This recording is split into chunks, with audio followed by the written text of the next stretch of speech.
அதனால வந்து இப்போ உங்களுக்கு தேசிய ஜனநாயக கூட்டணி பாஜக தலைமையிலான கூட்டணி. அங்கே தமிழ்நாட்டில் தேசிய ஜனநாயக கூட்டணிக்கு திரு இபிஎஸ் அவர்கள் அதிமுக தலைமை தாங்குது. பிஜேபிங்கிறது ஒரு தேசிய கட்சி. அவர்களை சந்திக்கணும்னா ஒவ்வொரு முறையும் உள்துறை அமைச்சர் வந்து சென்னையில் உட்கார்ந்து திரு பியூஷ் கோயல் அவர்கள் சென்னையில் வந்து உட்கார்ந்து எல்லாத்தையும் பேச முடியாது. அதனால திரு இபிஎஸ் அவர்கள் வந்து ஹோம் மினிஸ்டரை பார்த்து அவங்க பிஜேபி தொகுதிகளை பற்றி பேசியிருக்கலாம், எனக்கு தெரியல. நான் உடனே அவர் பேசினார்ல. நீங்கள் இப்போ தொடர்ந்து இப்போ எங்கள்கிட்ட என்ன பேசினார்னா, நாங்கள் சீட் ஷேரிங்கை பற்றிலாம் எதுவுமே பேசலை. அதெல்லாம் அங்கே 4 நாளில் நாங்கள் உள்துறை அமைச்சர்கிட்ட பேசினுடைய கருத்து என்ன? அதுதான் சொன்னேன்.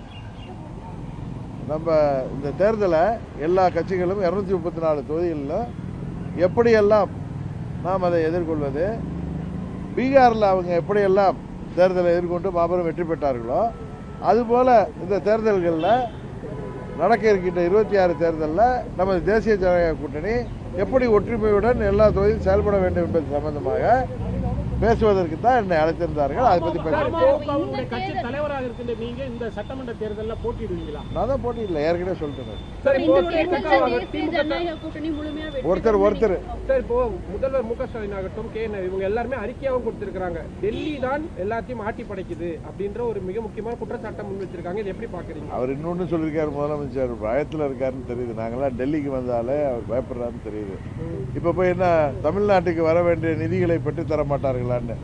நீங்க டெல்லியோட சரியான ஒரு புரிதல் இல்லாமல் நீங்க குழாயடி சண்டை மாதிரி அவர்கள்ட்ட போடுறப்ப தேர்தல் ஆணையம் நோட்டிபிகேஷன் ஆனதுக்கு அப்புறம் நாங்க எப்படி நிதியை பெற்று தர முடியும்?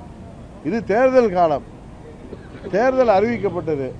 இந்த நேரத்தில் நாங்க வந்து தேர்தலை எப்படி திமுக வீழ்த்துவதற்கான எங்களுடைய ஸ்ட்ராட்டஜி என்னங்கிறத பத்தி தான் நாங்க திங்க் பண்ணிட்டு இருக்கோம். இன்னொன்னு, தமிழ்நாட்டுக்கு வர வேண்டிய நிதிங்கிறாங்களே, இந்த 12 ஆண்டுகளில் கிட்டத்தட்ட 12 லட்சம் கோடிக்கு மேல் நிதியை மத்திய அரசாங்கம் கொடுத்துருக்கு. இன்னும் சொல்லப்போனால் 2004லேருந்து 2014 வரைக்கும் டிஎம்கே காங்கிரஸ் கூட்டணியில் இருந்தப்ப 3 லட்சம் கோடி தான் பணமே வந்திருக்கு.